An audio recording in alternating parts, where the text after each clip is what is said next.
Hi Pima. So this is probably, out of all the videos I've ever filmed, the crappiest quality video yet. And I watched your video and I was like, oh my god, I have to tell her what I'm thinking right now, because I'm filming this on my laptop camera because, oh, I got a text message.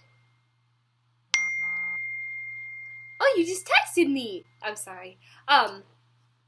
My camera's charging and I don't want to get out of my chair to go get it. Whoa, double text. Oh my god, Pema, slow down. Huh. I kind of wanted to branch off of your story.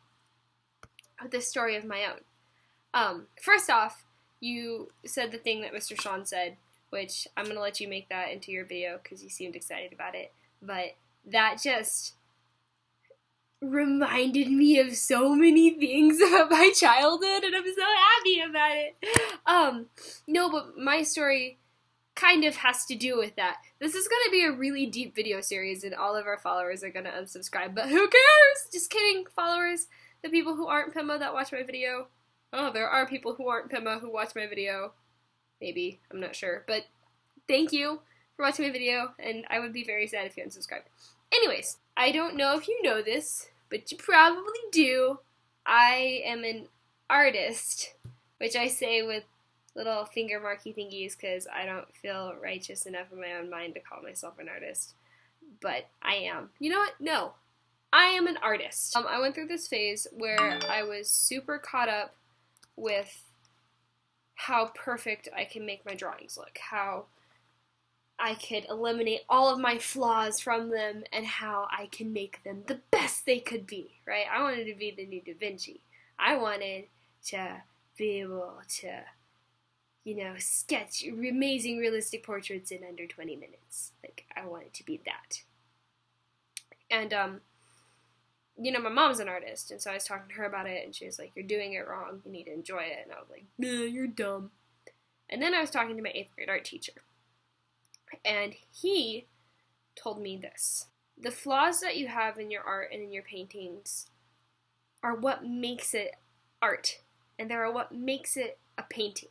If you could draw photorealistically perfect, why not just take a picture? And that blew my mind.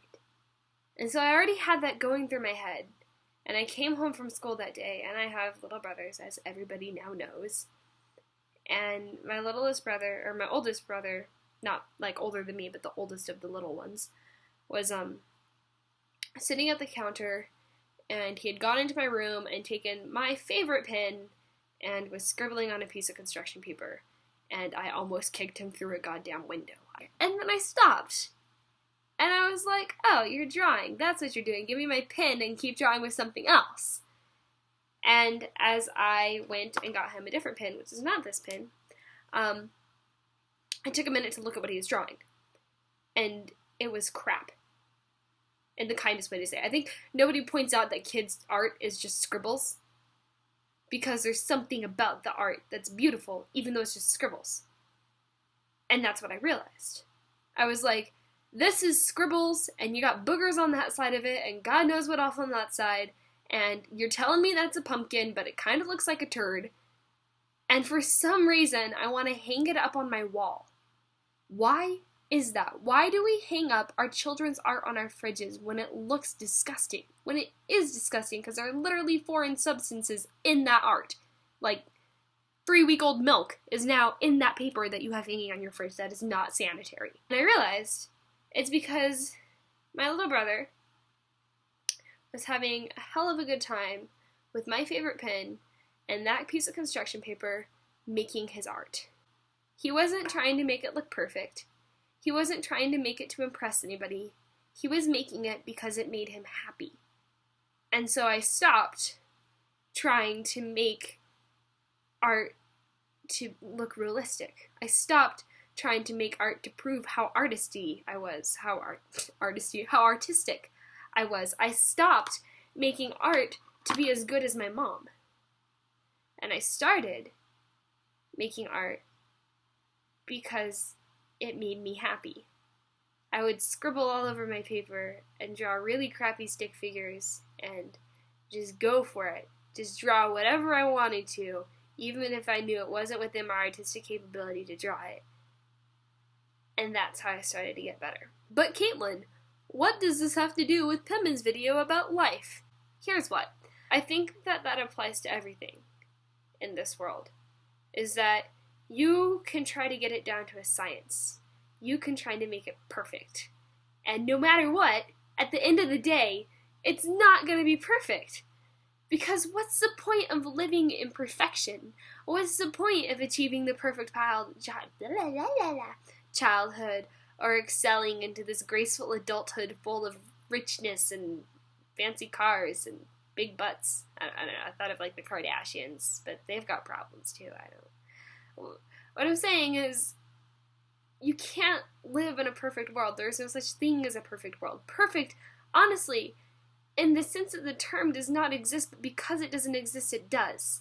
Because perfection can be achieved with flaws. Because without the flaws in your art, you do not have art. Without the flaws in your life, it is not your life. If everybody led a perfect life, they would not live their own lives. And I think what you're saying about living in the moment is beautiful, because you're right. It doesn't matter.